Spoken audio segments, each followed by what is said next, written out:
In this video, I'll discuss tabbed workspaces.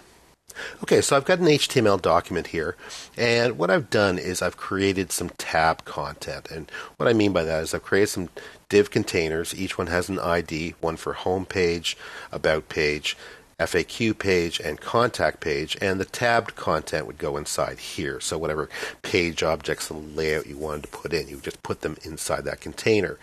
Now what I'm going to do is use some JavaScript to turn these on and off, and you can see here that I've given it an ID of home, about, FAQ, and contact. So if I go up to the top, then here's the function that's actually going to change our content. As we click on a tab, it's just going to turn on whatever one we want on using block, and the rest of them will be turned off using display equals none.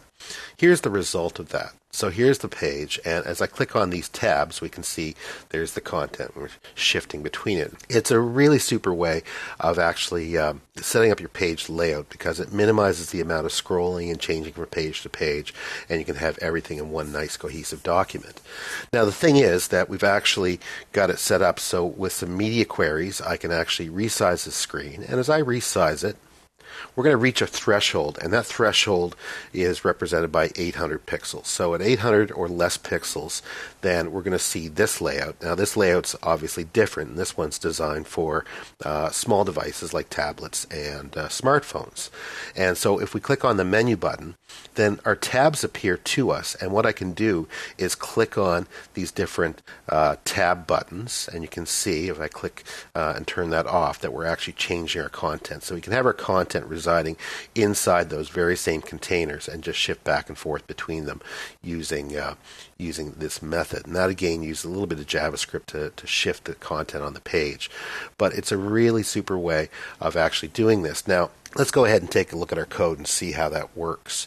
So for starters, I've got 3 media queries here in my CSS. There's the first one, media, max width 800 pixels.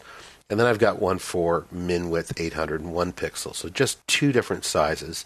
So one's greater than 800 and one's less than 800.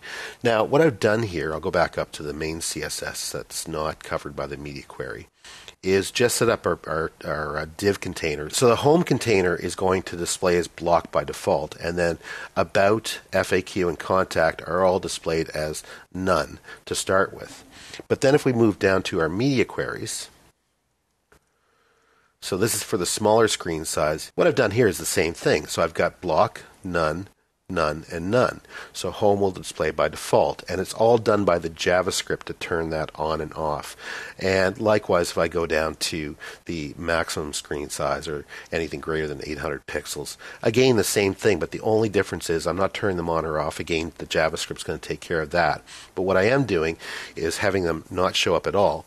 As a matter of fact, home will show up because it's the default one, but I'm floating them left. So by floating them left, effectively, I'm making them not appear side by side, and that way we can place them in the middle of the container. It's a pretty slick way of doing it, and as you can see, the result is pretty great.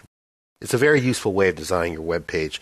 Even on a large screen, tab content is a wonderful way to actually set up your page to make it more navigable and friendlier for your users.